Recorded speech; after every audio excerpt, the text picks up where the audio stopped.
Imagine buying a flagship phone just 2 years ago, expecting it to stay powerful and relevant for years, only to find out a headline new feature is being held back, even though your phone can clearly handle it.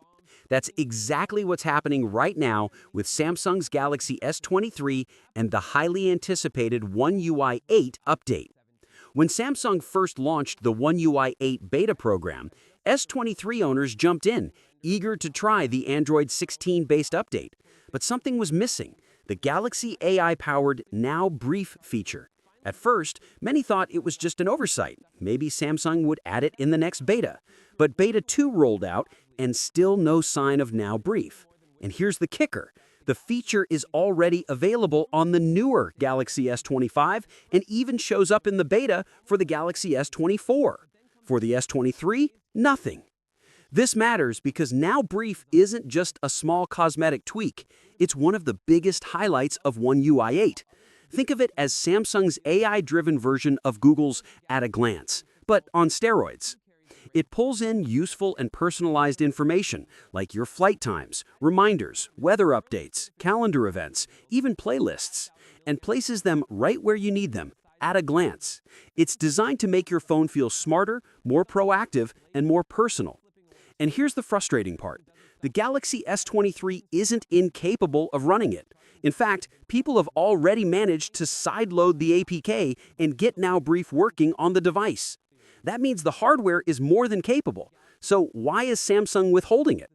The most likely reason is simple, but also a bit disappointing: strategy. By keeping Now Brief off the Galaxy S23, Samsung makes the Galaxy S24 and 25 feel more exclusive and tempting. It's a classic push to upgrade, not because the old device can't handle it, but because the company wants to create clear reasons to move on to the latest model. It's not new in the smartphone world, but it always stings when you're on the receiving end of it. For many S23 owners, this raises a real dilemma. The phone is still a beast in terms of specs. It's powerful, it's capable, and it should still feel new. But the software gap could make it feel outdated faster than it should. If Now Brief becomes something people rely on daily, S23 users could end up feeling left behind way sooner than expected. It also raises a bigger question about how long Samsung really supports its devices with full feature parity. Yes, the company promises years of Android updates, and it delivers them. But as we're seeing, not every update is equal.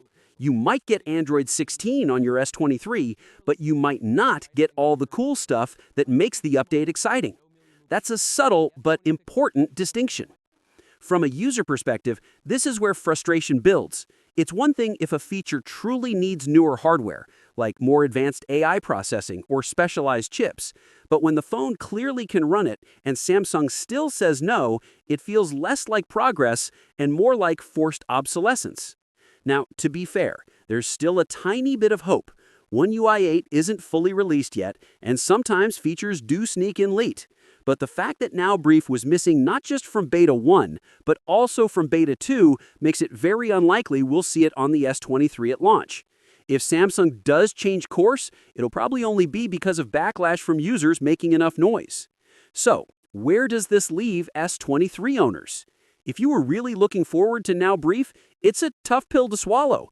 You'll still get Android 16, you'll still get plenty of improvements, but you won't get the feature that Samsung is marketing as the centerpiece of One UI 8. It's a reminder that in the smartphone world, support doesn't always mean equal support. Personally, I think Samsung is playing a risky game here.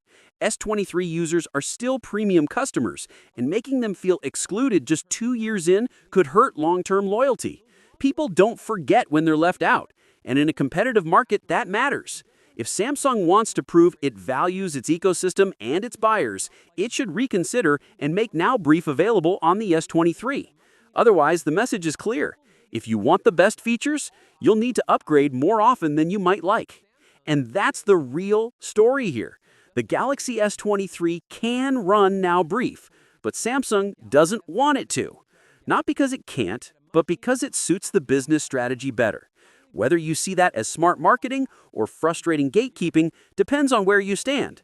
But for S23 owners, it feels like being left out of a club they thought they had already paid to join. What's your thoughts on this? Let me know in the comments section. See you in the next video. Take care.